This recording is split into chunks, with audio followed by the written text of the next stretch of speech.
Everyone, this is Dino from Prehistoric Facts, and this is Prehistoric Facts special episode number 239. We're going to be talking about a marine reptile today, and it's not a marine reptile that you're thinking of. It's not a plesiosaur, it's not a mosasaur, it's not a pliosaur or nothosaur. It's a different kind of marine reptile, and that marine reptile is Metriorhynchus. And so this is an artist rendition of what Metriorhynchus looked like, and so let's actually get down to the information of this prehistoric creature. So, information about Metriorhynchus. The name means moderate snout in Greek or Latin. Length is 9.8 feet or 3 meters. Weight is unknown for in terms of the original specimen or the holotype specimen. But there are other species of Metriorhynchus. There's some that are actually less than 10 feet, less than 9 feet in length. But there's also Metriorhynchids that are a bit larger, but I'll get into that a little bit later. But yeah, the original Metriorhynchus weight is unknown. Lived 157 to 150 million years ago in the late Jurassic period.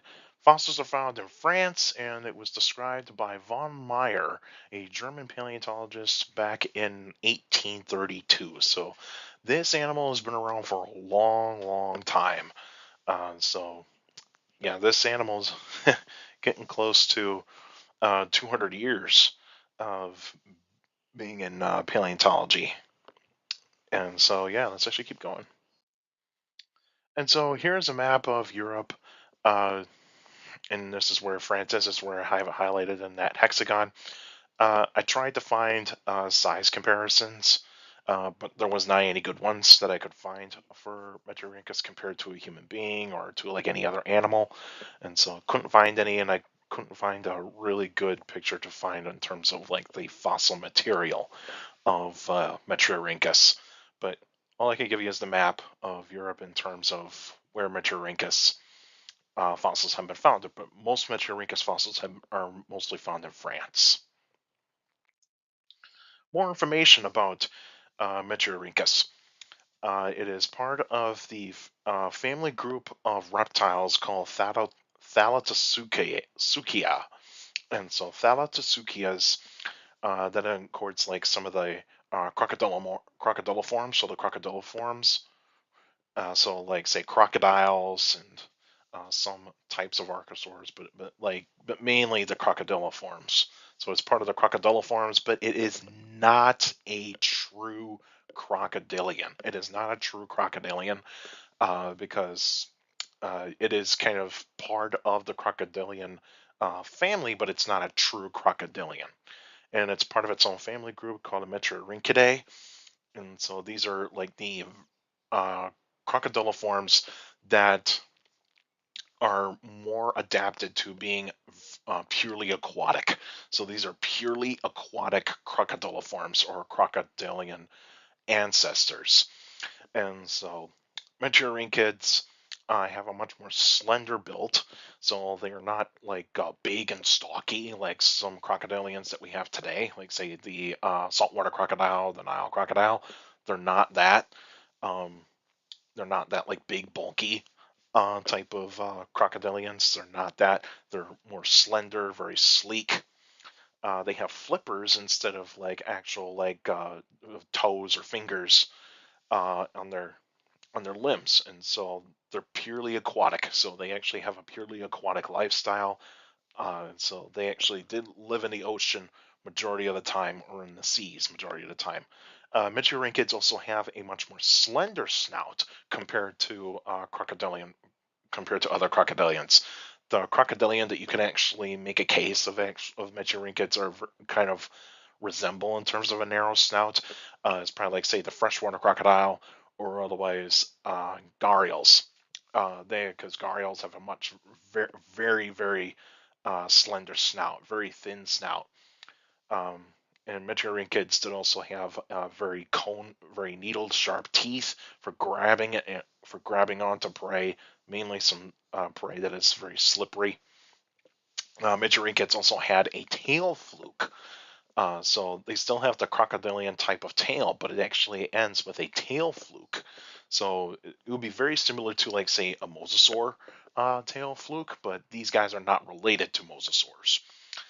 Um, Metriorhynchids also did not have osteoderms. Most of them did not have osteoderms. So most crocodilians have osteoderms because they actually have, because those osteoderms, those basically are bones in the skin.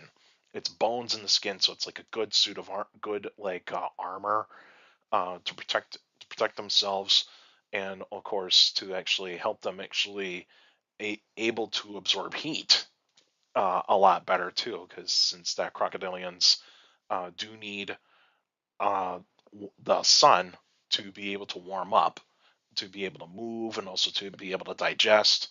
Meteorhynchids didn't have to do that very often, so they probably were more likely towards the warm-bloodedness era, type of crocodiliforms, but we don't know that.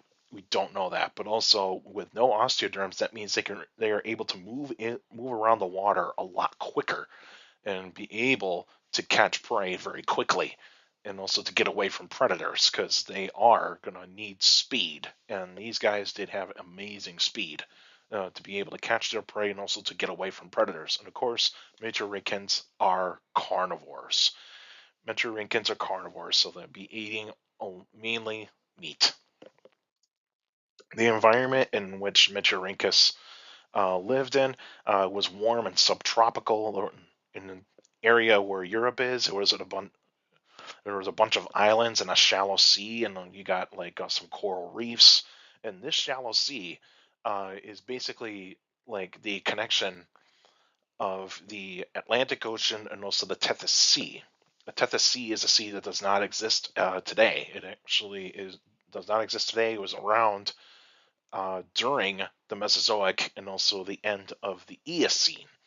And so that's where we actually have the Tethys Sea. The Tethys Sea was really, really massive uh, during, like, say, the Jurassic and also the Cretaceous. It was a massive sea. And of course, Metriorhynchus would more likely be spending more time in the shallow seas. So in the shallower areas where like the prey is, where it's going to be the prey that's going after would actually be right over there. And the types of animals that would have been around would have been like fish, squid, ammonites, and some other invertebrates. Like say the sea urchins, types of plankton, and all that sorts of stuff. Would have been plenty of sharks. There was also other marine reptiles during that time, so like plesiosaurs, pliosaurs, ichthyosaurs, and of course in the skies there were pterosaurs. There might have been some early birds, but there's not much of fossil material to actually showcase that there were some birds that were around in France, like Archaeopteryx, for example. But mostly Archaeopteryx was mostly found in Germany. But yeah, but mostly pterosaurs were around at that point in time. Dinosaurs were very rare in the islands where Europe is in terms of the late Jurassic period, because late Jurassic period Europe was a bunch of islands, and there was not many dinosaurs that actually lived in those islands, but there were some. There were just not many of them. Now let's talk about the predators and prey. So, what type of prey is Metriorhynchus is mostly going after? It's mostly going after fish and squid. That's its type of prey. It is not going to go after large prey because it's not designed to do that. It's mainly designed to go after things that are a bit smaller than itself. And of course, with that type of size, 9 feet or just close to 10 feet, it will have predators. Sharks. Sharks would definitely be a predator for Metriorhynchus. And of course, pliosaurs. Pliosaurs would have been the big predator that Metriorhynchus would have to avoid. Metriorhynchus would not even dare go near a pliosaur.